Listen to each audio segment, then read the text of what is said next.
ब्रह्म सूत्र के तृतीय अध्याय के प्रथम पाद के प्रथम अधिकरण का विचार कल संपन्न हुआ।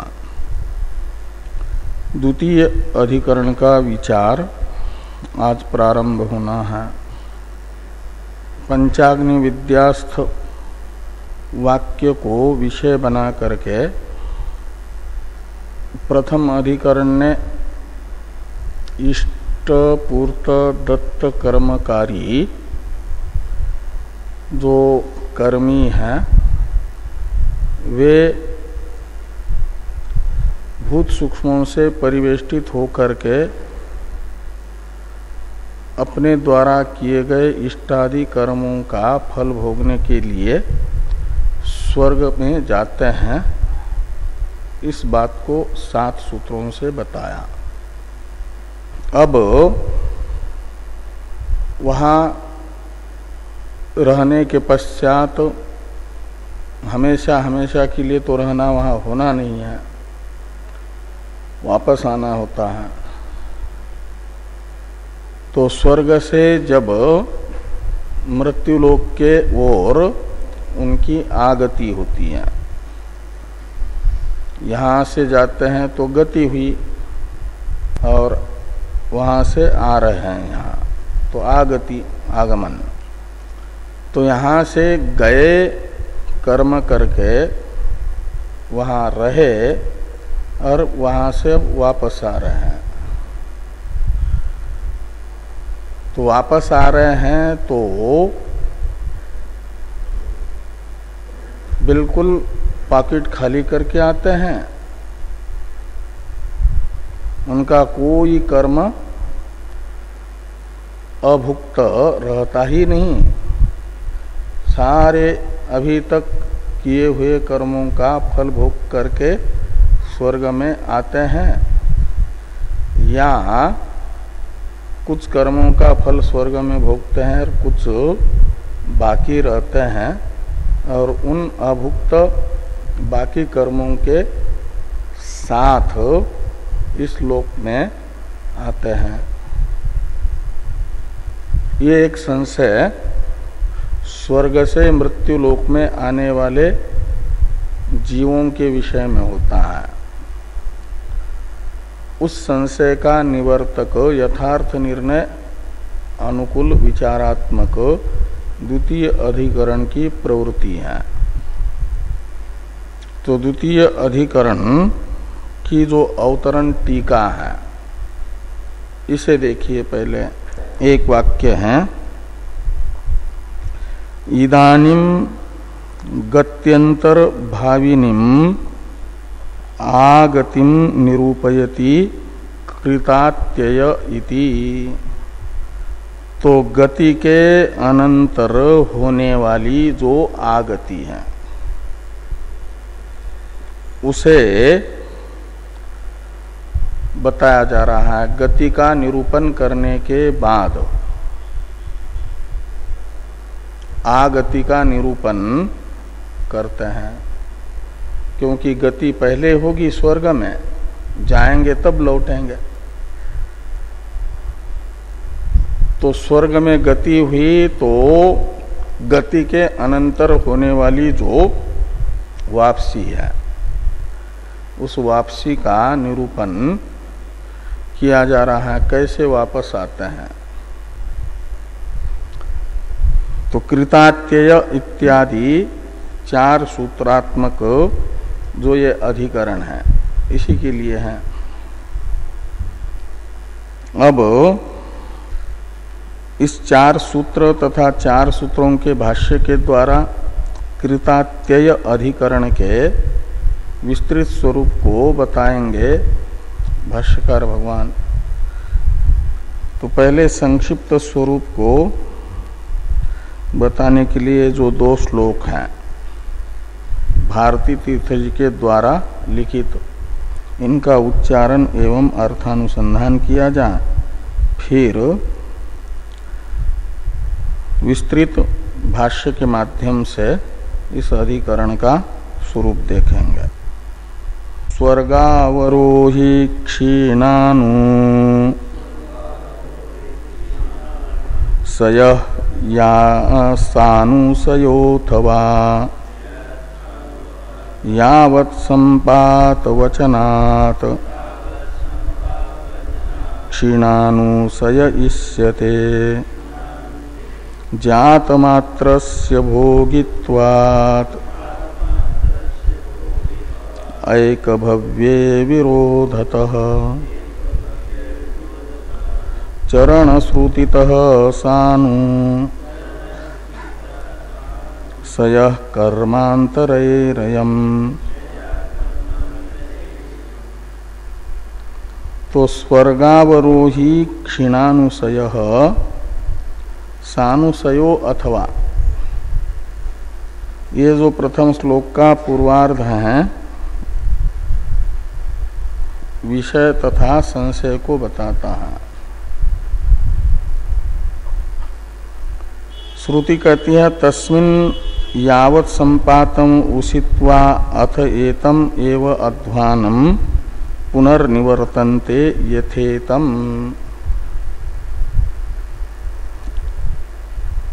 यह श्रुति स्वर्ग में गए हुए जीवों का पुनरागमन बता रही है। तो ये श्रुति है इस अधिकरण का विषय। इस श्रुति का अर्थ है इस अधिकरण का विषय। और इनको विषय बना करके स्वर्ग से आने वाले जो जीव हैं इनको कहा जाता है स्वर्गावरोही जीव। स्वर्ग से अवरोहण हो रहा है, जाने वालों को कहा जाता है स्वर्ग आरोही, स्वर्गारोही। जैसे पर्वतारोही और नीचे उतरने वाले पर्वत अवरोही। तो स्वर्ग में जाने वाले स्वर्गारोही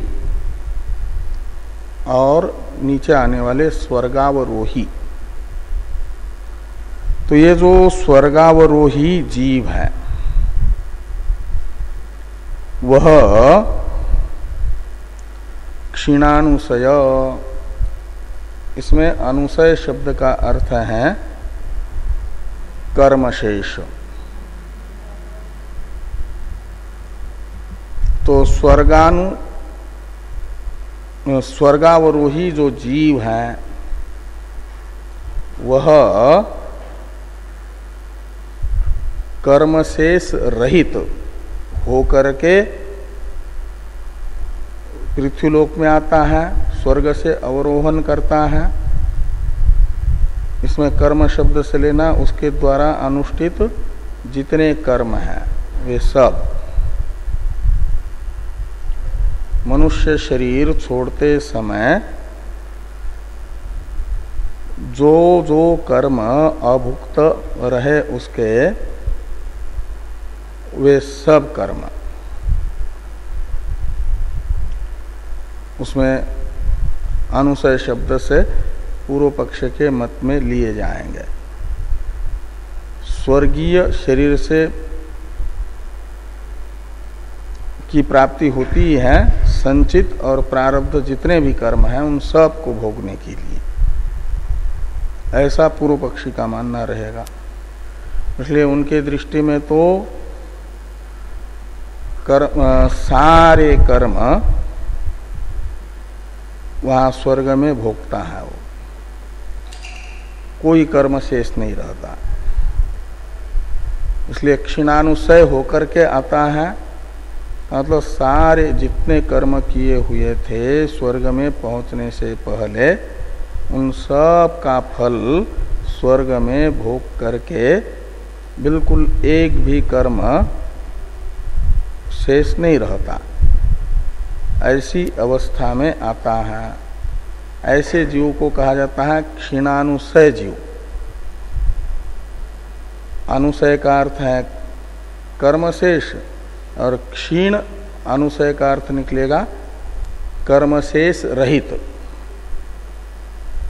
कोई उसका कर्म किया हुआ शेष नहीं रहेगा, सबका फल भोग करके उनको समाप्त कर चुका रहेगा। कोरा कागज बन करके आएगा।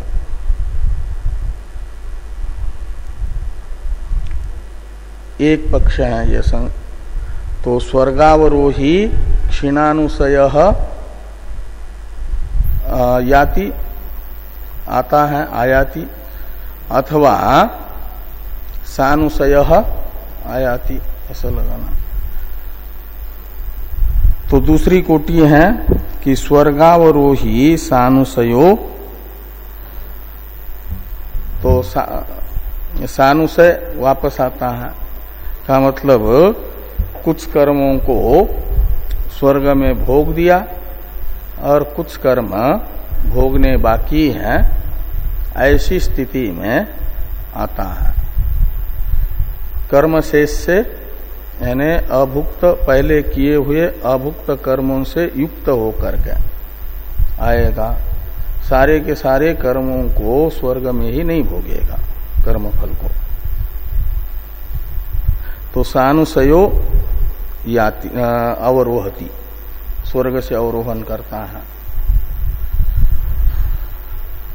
इस प्रकार संशय होने पर प्रथम श्लोक के उत्तरार्ध में पूर्व पक्ष का निश्चय बताया जा रहा है स्वर्गावरोही के विषय में।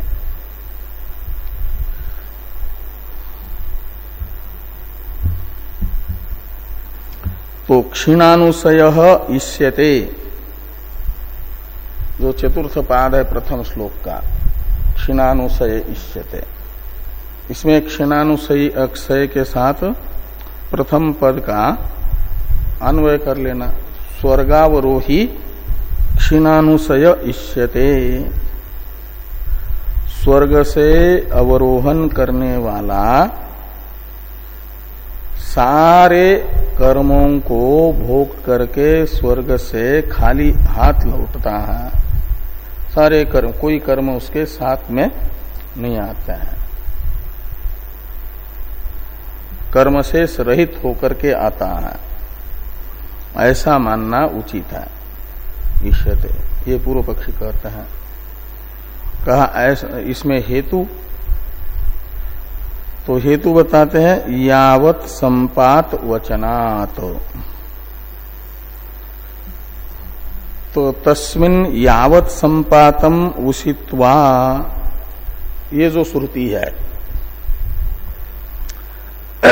इस श्रुतिस्थ तस्मिन् शब्द का अर्थ है स्वर्गलोक है,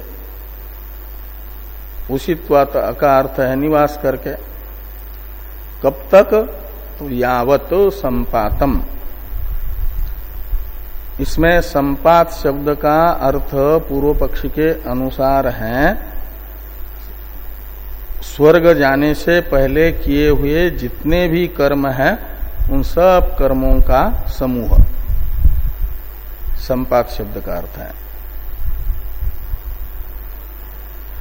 और यावत संपातम का अर्थ है संपातम अनतिक्रम्य इति यावत संपातम, ऐसा विग्रह करते हैं संपात यावत संपातम का। तो अर्थ निकलता है सारे कर्मों का फलोपभोग करके, जब तक संपात शब्दित थोड़ा भी कर्म बाकी है तब तक वही रहेगा। और जैसे ही कर्म का समापन हुआ, भोग करके समाप्त तो हो गए सारे के सारे कर्म, तो अथ शब्द का अर्थ है संपात क्षयानंतरम। संपात शब्दित अभी तक किए हुए समस्त कर्मों का भोग करके क्षय हो जाने के बाद वो एतम एव अध्वानम पुनरावर्तते, पुनर्निवर्तन्ते। तो ये जो मार्ग है, जिस मार्ग से गए थे उसी मार्ग में फिर से आते हैं। आते समय खाली उतना होगा कि पहले तो यहां धूम में जा रहे थे, अब और अंतिम था आकाश, तो आते समय उल्टा होगा। अनियवम, जैसे कहीं छत पर चढ़ते हैं तो चढ़ते समय तो जमीन से लगी हुई सीढ़ी पर पहले पैर रखते हैं, फिर क्रम से एक एक सीढ़ी चढ़ करके जो छत से संलग्न सीढ़ी है उस पर अंतिम पैर होता है, और वापस आएंगे तो वो छत से संलग्न जो सीढ़ी है उस पर पहले पैर रखेंगे, फिर क्रम से एक एक नीचे वाली सीढ़ी पर आते हुए जमीन से लगी हुई सीढ़ी पर सबसे अंत में ऐसे आते हैं। धूम्यान मार्ग में जो पर्व बताए हैं उसी क्रम से आता है। तो यावत संपातम तस्मिन् यावत संपातम उषित्वा अथ एतम एव अध्वानम पुनर् निवर्तन्ते यह श्रुति ये बता रही है कि संपात शब्दित समस्त कर्मों का भोग करके स्वर्गलोक में ही क्षय होने के बाद स्वर्गलोक से पृथ्वीलोक पर आरोहण करते हैं, अवरोहण करते हैं। तो इसलिए कहा कि यावत संपात वचनात्, तो यावत संपात वचन यही बताता है। तो यहां संपात शब्द का अर्थ पूर्व पक्षी सारे कर्म ये कर रहा है अर्थ। इस प्रकार का पूर्व पक्ष प्राप्त होने पर इस अधिकरण के सिद्धांत को बताने के लिए संक्षेप में द्वितीय श्लोक है। तो स्वर्गावरोही कर्मांतरई ही सानुसय ऐसे लगाना। ये सानुसय कर्मांतरे रयम, इसमें अयम जो शब्द है वो स्वर्गावरोही का परामर्शक है। तो अयम सानुसय, अयम यानी स्वर्ग से अवरोहण करने वाला जीव,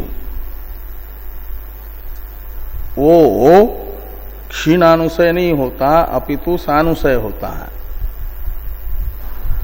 सानुसय अवरोहति ऐसे लगाना। स्वर्ग से अवरोहण करने वाला सानुसय अवरोहण करता है। कर्मांतरई ही, इससे इसमें कर्मांतर शब्द से लेने हैं। कर्मांतर में कर्म शब्द से तो लेना है स्वर्ग में जिन अग्निहोत्रादि कर्मों का फल भोगा गया वे कर्म, इष्टपूर्त दत्त वे हैं कर्म। और कर्मांतर है स्वर्ग में गए हुए जीव ने मनुष्य रहते समय जो कर्म किए हैं वो मात्र जब से जन्म है तब से लेकर के मरने तक इष्टपूर्त दत्त ही करता रहा है, ऐसी बात नहीं है। जिन कर्मों का फल स्वर्ग में नहीं भोगा जा सकता ऐसे भी कर्म स्वर्ग आरोही जीव के द्वारा हुए हैं, वे हैं अन्य कर्म। कर्मांतर में कर्म शब्द से तो लिया जाएगा जिन इष्टादि कर्मों का स्वर्ग में फलोपभोग देवता शरीर से होना है वे कर्म। और कर्मांतर शब्द का अर्थ निकलेगा स्वर्गीय देवादि शरीरों से जिन कर्मों का फलोपभोग नहीं होता है ऐसे कर्म वे हैं कर्मांतर। उनको वहां स्वर्ग में नहीं भोगेगा, वो अवशिष्ट रहेंगे, वे अन्य योनि में भोगे जाएंगे उनका फल। तो उन कर्मों से सानुसय ही होता है, यानी कर्म शेष से युक्त होता है। वे कर्म हैं अनुसय। और उन अभुक्त कर्म रूपी अनुशय से युक्त होकर के ही स्वर्गावरोही जीव स्वर्ग से पृथ्वीलोक में अवरोहण करता है। तो कर्मांतरई ही अयम सानुशय, तो स्वर्ग से अवरोहण करने वाला जीव स्वर्ग में जिन कर्मों का फलोपभोग नहीं किया जा सकता, लेकिन ऐसे कर्म उससे पहले हो चुके हैं, उन कर्मों से युक्त होकर के ही पृथ्वीलोक पर आता है। वे कर्म है अनुशय, कर्मांतर शब्द से कहे जाने वाले। तो कर्मांतरे सानुशय स्वर्गावरोही इष्यते, ये प्रतिज्ञा हुई सिद्धांति की। इसके लिए 3 हेतु बताते हैं सिद्धांति। सानुशय आएंगे स्वर्गावरोही जीव, इस अर्थ को बताने वाले ये 3 हेतु हैं। पहला है जात मात्रस्य भोगित्वात्, स्वर्ग से मृत्युलोक में आएंगे तो उनका जन्म होगा मृत्युलोक में। इस पृथ्वीलोक पर रहने वाले जो प्राणी हैं, जो योनियां हैं इस मृत्युलोक निवासी, उन योनियों में से किसी न किसी योनि में जन्म स्वर्गावरोही जीव का होगा, जो अभी तक स्वर्ग में इष्ट पूर्त दत्त कर्म का फल भोगने के लिए देव शरीर धारण करके रह रहे थे।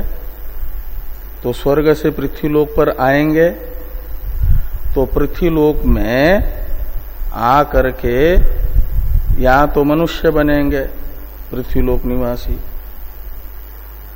मनुष्यों में भी 4 वर्णों में से वेदाधिकारी त्रैवर्णिक बनेंगे, नहीं तो वेद अनधिकारी जो अन्य योनि वर्ण है उसमें जाएंगे। और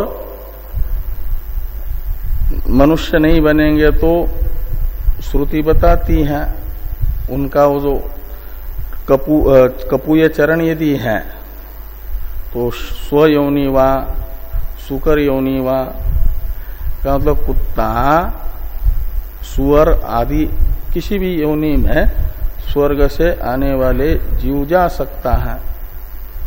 मनुष्य भी बन सकता है यदि रमणीय चरण है।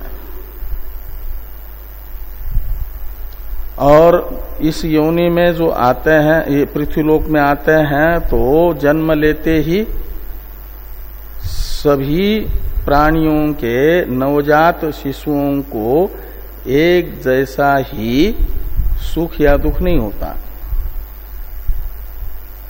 यहां तो देखा जाता है एक साथ जो जुड़वे बच्चे होते हैं एक माता पिता के, उनके भी सुख दुख में जन्म लेते ही अंतर देखा जाता है। कोई जो है जन्मते ही बड़ा सुखी होता है, एक माता पिता का एक ही साथ जन्म लिए हुए 2 बच्चे जुड़वे।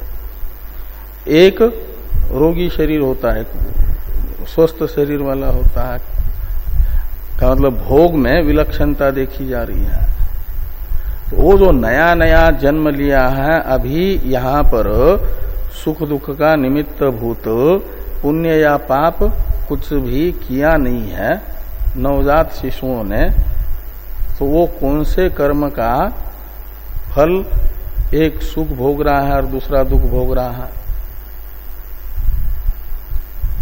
तो जात मात्रस्य भोगित्वात्, अभी अभी जन्म लिया है तो जन्मत ही कोई कोई जो है बड़ा सुखी है और कोई जन्मत ही दुखी है। ये जो नवजात शिशु को सुख दुखात्मक भोग वैलक्षण्य देखने को मिल रहा है, इसका निमित्त तो कौन बनेगा? कहाँ उसने पाप किया है, कहाँ पुण्य किया है इस योनि में जन्म लेते। यदि स्वर्ग से बिल्कुल खाली हाथ लौटा है, कोई कर्म उसके साथ है ही नहीं, तो जन्म लेते ही कोई सुखी कोई दुखी, ये जो हो रहा है यह ज्ञापन करता है कि जन्म लेने वाले का कर्म सुख दुख का निमित्तभूत पहले से ही विद्यमान है। वो है कर्म शेष अनुशय शब्दित, और उस अनुशय के साथ ही सानुशय लौटते हैं। तो जात मात्रस्य भोगित्वात् एक हेतु हुआ। दूसरा, कुछ लोगों का मत है इस जन्म में कमाई करो, अगले जन्म में पूरा का पूरा उसे भोगो। अगला जन्म, एक जन्म है कमाई करने के लिए, दूसरा जन्म है भोगने के लिए। दूसरे जन्म में पूरा भोग करके पहले जन्म का कर्म समाप्त होता है, तब ये हो जाता है दूसरा जन्म या मुक्ति। ऐसा मानने वाले कुछ लोग हैं विचारक, तो उनकी मान्यता के अनुसार मनुष्य जन्म के बाद देव जन्म मिला, वो है भोग योनि। तो मनुष्य जन्म में किए हुए जितने भी कर्म हैं उन सब का भोग उस योनि में होना है, एक ही जन्म मानते हैं। लेकिन सिद्धांत बताया जा रहा है कि ऐक भव्ये विरोधतः, भव्य कहते जन्म को, ऐक भव्य यानी एक जन्म में, एक भव एक जन्म, मात्र पूर्व जन्म में की हुई कमाई को एक ही जन्म में पूरे के पूरे भोगा जाता है, ऐसा मानना विरोध है। क्योंकि शास्त्र ने ऐसे कई एक पुण्य कर्म बताए हैं। एक ही पुण्य कर्म है लेकिन उसका फल कई कई जन्म तक होता है। ऐसे भी, और जैसा उत्कृष्ट पुण्य है जिसका फल एक जन्म में मात्र नहीं भोगा जा सकता, उसके लिए अनेक जन्म लेने होता है। ऐसे कोई उत्कृष्ट पाप होते हैं जिनका फल एक जन्म में नहीं भोगा जा सकता, उसके लिए कई एक निकृष्ट जन्म लेने होते हैं। इतने हजार जन्म स्थावर योनि में, तो इतने हजार जन्म शुकर योनि में, तो इतने हजार इसमें ऐसा वर्णन आता है। एक ही पाप कर्म किया लेकिन उसके लिए अनेकों जन्मों तक उसका फल दुख भोगने को बताया गया है। और ऐसे असंख्य कर्म हैं जिनका, और वे हैं परस्पर विरोधी कर्म।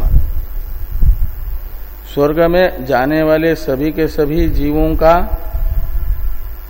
मात्र पूर्ण का पूर्ण पुण्य कर्म ही रहा, संचित और क्रियमान ये नहीं कहा जा सकता। ऐसे कई एक उनके संचित में कर्म पुण्य पापात्मक होते हैं जो देव शरीर से नहीं भोगे जा सकते, वे वहां स्वर्ग में अभुक्त ही रहेंगे। इस दृष्टि से कह रहे ऐक भव्ये विरोधतः।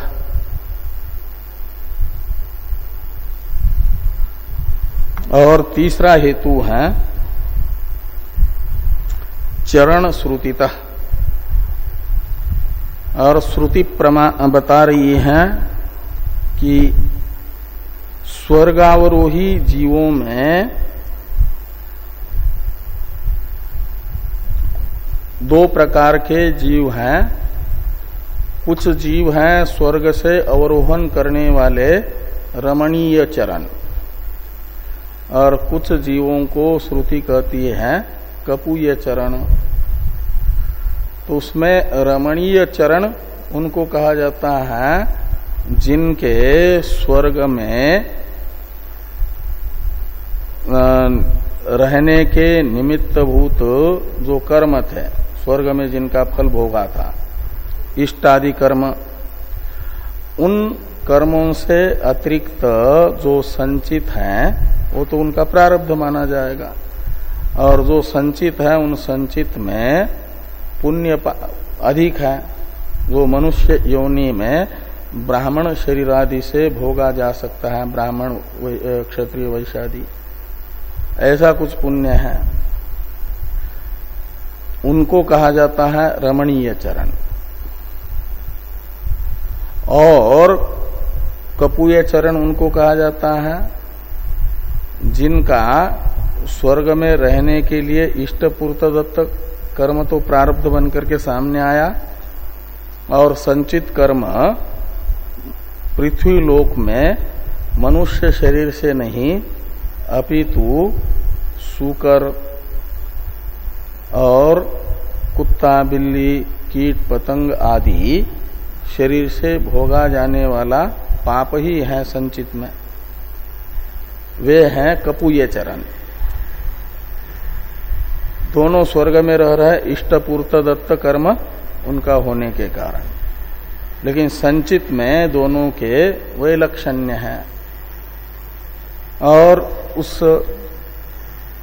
रमणीय चरण श्रुति ये बता रही है कि उन्हें मनुष्य लोक में, यहाँ पृथ्वी लोक पर आकर के ब्राह्मण आदि शरीर की प्राप्ति होती है, और जो प्राप्ति होती है वो शीघ्र ही होती है, ऐसा बता रही है। और जो कपूय चरण है उन्हें भी सुकर चांडाल आदि योनि की प्राप्ति होती है, वो जल्दी अन्न भाव के पश्चात जब पिता शरीर में चतुर्थ अग्नि में उनका हवन होता है, उसके पश्चात फिर शीघ्र ही उन्हें अपने अनुशय का फल भोगने के लिए जो योनि मिलनी है वह योनि मिल जाती है। तो ये जो चरण श्रुति है, तो चरण श्रुतितः, चरण श्रुति में चरण शब्द का अर्थ है वही अनुशय कर्म, अभुक्त कर्म। तो इन तीन हेतुओं से, जात मात्र से भोगित्वात एक हेतु, दूसरा एक भव्य विरोधत, और तीसरा चरण श्रुति, इससे निश्चय किया जाता है स्वर्गावरोही जीव स्वर्ग में भोग का निमित्त भूत जो कर्म था उससे अतिरिक्त संचित जो कर्म है, जिसे अनुशय कहा जाता है, श्रुति ने जिसे चरण कहा है, उससे युक्त होकर के आते हैं। बिल्कुल सारे किए हुए कर्मों का फल स्वर्ग में ही भोग करके नहीं। इसलिए सिद्धांत के अनुसार यावत संपातम उषित्वा में संपात शब्द का अर्थ किए हुए सभी कर्म नहीं, स्वर्ग में प्राप्त देवता शरीर का जो प्रारब्ध है उतने कर्म को मात्र संपात शब्द से कहा जाएगा, सारे के सारे कर्मों को नहीं। पूर्व पक्षी की यही गलती हो रही है, संपात शब्द का अर्थ सारे किए हुए कर्म, संचित और वहां का प्रारब्ध, दोनों को भी ले रहा है पूर्व पक्षी, इसलिए गलत सिद्धांत प्रस्तुत कर रहा है। और सिद्धांति के अनुसार तस्मिन् यावत संपातम उषित्वा, इस श्रुतिस्थ संपात शब्द का अर्थ मात्र स्वर्ग में जिन कर्मों का फलोपभोग करना है उतने कर्म, और उनका फलोपभोग करके स्वर्ग में तब तक रहता है जब तक उनका फलोपभोग करना है। उसके बाद उन संपात शब्दित स्वर्ग में भोगे गए कर्मों से अतिरिक्त उन जीवों के द्वारा किए गए जो कर्म हैं, जिन्हें चरण कहा जा रहा है, वो रमणीय चरण और कपूय चरण, उनसे, उन्हीं को अनुशय शब्द से भी कहा जा रहा है, कर्मशेष कहा जा रहा है, और उनसे युक्त होकर के जीव स्वर्गलोक से पृथ्वीलोक में अवरोहण करते हैं। ये सिद्धांत है। ये बात इस अधिकरण में बतानी है।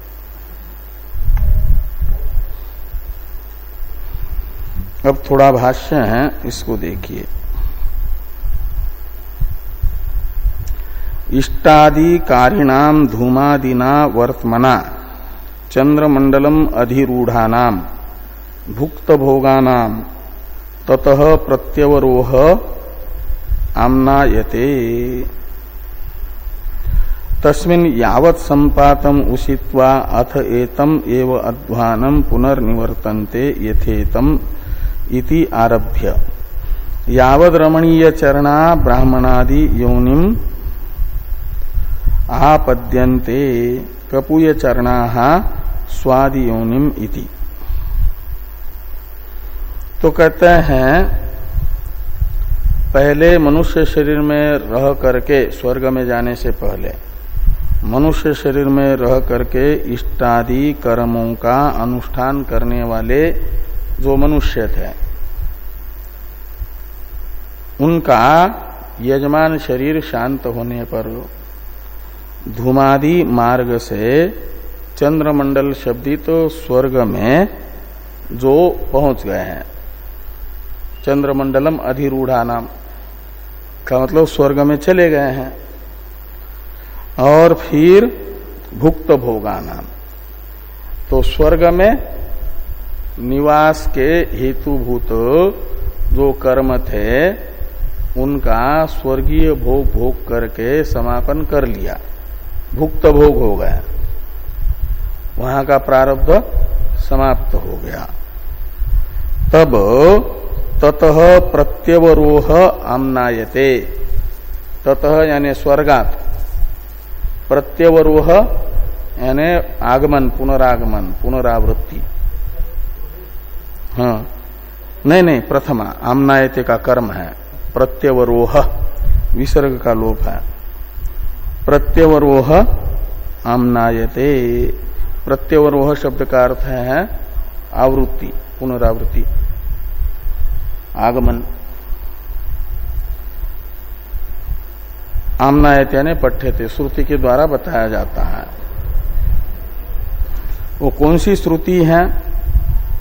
स्वर्ग में भुक्त भोग जीवों का पृथ्वीलोक में प्रत्यवरोह बता रही है। तो श्रुति है तस्मिन् यावत् संपातम उषित्वा अथ एतम एव अध्वानम पुनर्निवर्तन्ते यथेतम, यहां से आरंभ करके फिर रमणीय चरणा ब्राह्मणादि योनिम आपद्यन्ते कपूय चरणा स्वादि योनिम इति यावत, यावत का अन्वय इति के साथ करना। यहां तक का जो वाक्य शेष है पंचाग्नि विद्या में ही, इस वाक्य शेष के द्वारा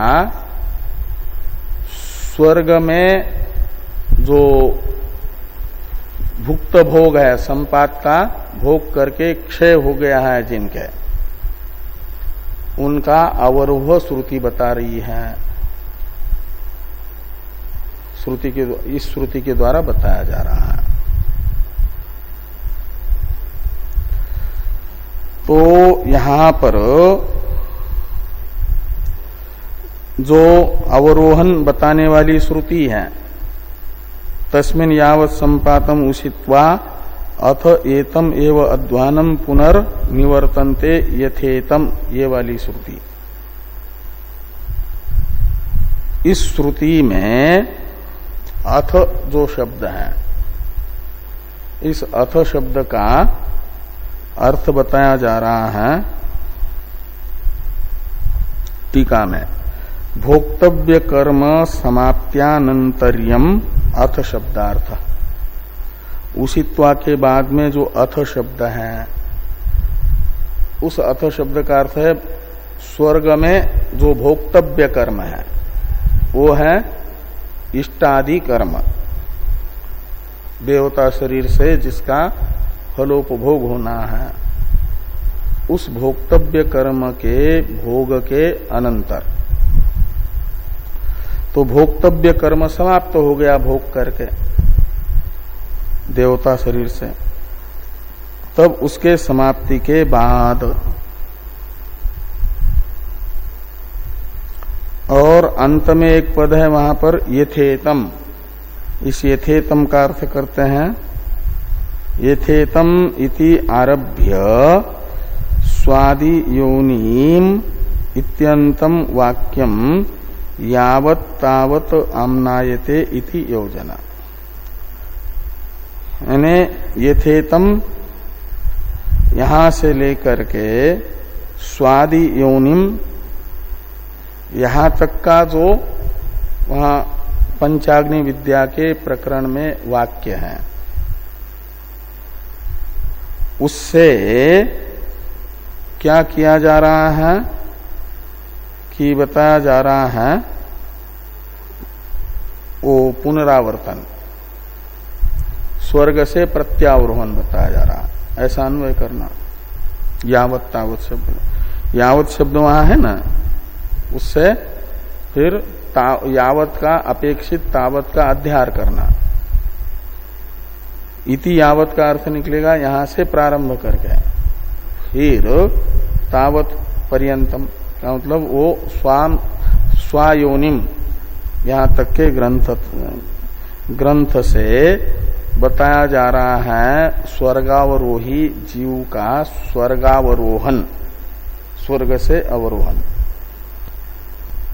अब तत्र इदम विचार्यते इत्यादि जो वाक्य शेष है, भाष्य में वाक्य आ रहा है, इसका अवतरण है टीका में कि अत्र यावत् संपातम इति विशेषणात् और रमणीय चरणा इति वाक्याच्च संशयम आह। तत्र तो संशय होता है विपरीत दो कोटिक ज्ञान, संशय कहलाता है।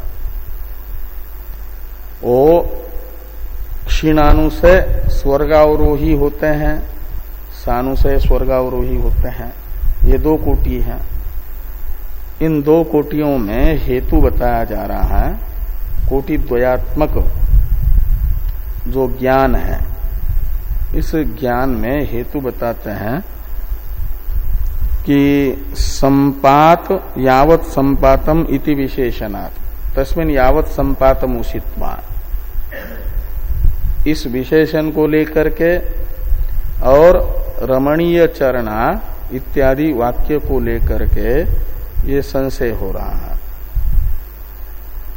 यावत् संपातम शब्द का पूर्व पक्षी अर्थ समझ रहे हैं किए हुए सारे कर्मों का फलोपभोग होने तक स्वर्ग में रहते हैं, और सारे कर्मों को भोग करके समाप्त करने के बाद अथ शब्द का अर्थ निकलेगा फिर पृथ्वी लोक में बिल्कुल कर्म से रहित होकर के आते हैं, कुछ भी कर्म साथ में नहीं लाते किया हुआ, सब के सब वहीं भोग लेते हैं। ये यावत् संपातम शब्द का अर्थ पूर्व पक्षी के बुद्धि में गलत बैठा है, और सिद्धांति कह रहे, श्रुति कह रही है कि रमणीय चरण कपूय चरण होते हैं, उसमें चरण शब्द का अर्थ कर्म है, कुछ पुण्य कर्म शेष रहता है, कुछ पाप कर्म भी शेष रहता है, और पुण्य कर्म जो शेष है रमणीय चरण शब्दित, उसका फल भोगने के लिए हम मनुष्य आदि उत्कृष्ट योनि को प्राप्त करते हैं। पाप कर्म का फल भोग अनुसय यदि पापात्मक है तो उसका फल भोगने के लिए निकृष्ट योनि प्राप्त करते हैं। तो ये यावत् संपात और इस विशेषण तथा रमणीय चरण वाक्य को आधार बना करके संशय इस अधिकरण का बताया जा रहा है तत्र इत्यादि से कि तत्र संशय में कारण ये वाक्य हुए, यावत संपात विशेषण और रमणीय चरण वाक्य ये संशय में कारण बना। तो तत्र इदं विचार्यते किम निरनुसया भुक्त कृष्ण कर्माणो अवरोहंती आहोस्वित सानुसया इति, ये संशय है। स्वर्ग से अवरोहन करने वाले जीव क्या भुक्त कृष्ण कर्माण अपने द्वारा अभी तक किए गए समस्त कर्मों का फलोपभोग करके स्वर्ग में बिल्कुल खाली हो करके, कर्म से रहित हो करके निरनुसय आते हैं? अवरोहंती आहोषित अथवा सानुसया, कुछ कर्मों का फलोपभोग स्वर्ग में करते हैं और कुछ किए हुए कर्मों से युक्त ही होकर के आते हैं। ऐसा तो संशय हुआ। तो कहते हैं ये संशय प्राप्त होने पर क्या निश्चय किया जाए? किम तावत प्राप्तम, तो विपरीत निश्चयात्मक पूर्व पक्ष को पहले बताया जा रहा है। किम तावत प्राप्तम, तो कहते निरनुसया इति। तो यावत संपातम उषित्वा इस श्रुति के आधार पर ये मानना चाहिए कि सारे अभी तक किए हुए कर्मों का स्वर्ग में ही फलोपभोग करके जब पूरे हो जाते वे कर्म समाप्त हो जाते, कोई कर्म शेष नहीं रहता, ऐसी अवस्था में निरनुसय स्वर्गावरोही जीव पृथ्वी पर अवरोहन करते हैं, आते हैं, ऐसा माना जाए। ये पूर्व पक्ष है। पूर्व पक्षी के इति ये पूर्व पक्ष के पूर्व पक्ष का परामर्शक, जैसे इति माहेश्वरानी सूत्रानी में इति का अर्थ होता है यह माहेश्वर सूत्र है, ऐसे इति यानी यह पूर्व पक्ष है। निरनुसया अवरोहंती इति तावत प्राप्तम, ऐसा लगाना, यह प्राप्त हुआ। तो पूर्व पक्ष की प्रतिज्ञा का साधक हेतु पूछा जा रहा है कि कुतः, तो कहते हैं यावत संपातम इति विशेषणात्। यावत संपातम उषित्वा, यह विशेषण इसी बात को बताता है। यावत संपातम, इस विशेषण के आधार पर यह निश्चित होता है।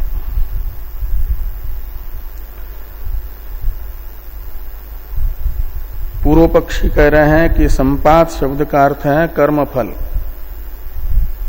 और कर्म शब्द से लेना अभी तक किए हुए सारे कर्म और उनका फल वही स्वर्ग में भोग करके आता है। तो संपात शब्देन अत्र कर्माशय उच्यते। तो टीका में तत्र इत्यादि का अवतरण पढ़ा था हम लोगों ने ना, ठीक, पढ़ लिया था। तो संपात शब्देन अत्र कर्माशय उच्यते। संपात तस्मिन् यावत् संपातम उषित्वा अथ एतम अध्वानम पुनर्निवर्तन्ते यथेतम, इस श्रुतिस्थ जो संपात शब्द है, अत्र शब्द से लेना है उस श्रुति वाक्य को, और इस श्रुति वाक्य में प्रयुक्त संपात शब्द का अर्थ कर्माशय है।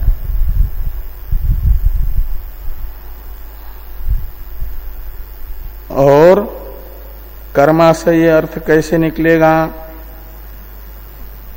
तो संपात शब्द की उत्पत्ति बता रहे हैं कि संपतति अनेन अस्मात् लोकात् अमुम लोकम फलोपभोगाय इति संपातः, ऐसा लगाना। ऐसी व्युत्पत्ति यदि संपात शब्द की करते हैं, सम उपसर्ग पूर्वक पत गतौ धातु से, हाँ पतली गतौ धातु से करण अर्थ में घय प्रत्यय करते हैं तो संपात शब्द बन जाता है। और उस संपात शब्द का अर्थ निकलता है जिससे इस लोक से अमुम लोक यानी स्वर्ग लोक को अच्छी तरह से जाते हैं। संपतंती यानी सम्यक गच्छन्ति, संगच्छन्ति, अनेन यानी अनेन कर्मणा, अस्मात् लोकात् अमुम लोकम, किसके लिए? तो फलोपभोगाय, वो है संपात का मतलब लोकांतर प्राप्ति का साधन, वो है कर्म। इसलिए संपात शब्द का अर्थ निकला परलोक प्राप्त कराने वाला कर्म। और यावत् संपातम उषित्वा इति च कृष्णस्य तस्य कृतस्य तत्रैव भुक्तताम दर्शयति। यावत् शब्द का प्रयोग कर दिया। यावत् का अर्थ होता है संपूर्ण अर्थ में, पूर्व पक्षी कह रहे हैं। यावत् का अर्थ है जितना किया हुआ कर्म है स्वर्ग में जाने से पहले, वो सारा कर्म वहीं स्वर्ग लोक में भोग करके। तो यावत् संपातम उषित्वा, ये यावत् ये विशेषण भी कृष्णस्य तस्य यानी कर्मण, तस्य शब्द का अर्थ संपूर्ण कर्म का, किए हुए कर्म का, तत्रैव यानी स्वर्गे एव भुक्तताम दर्शयति, वो वहीं पर भोग होता है करके बता रही है, वहीं भोगा गया ऐसा बता रही है ये श्रुति, यावत् विशेषण दे करके।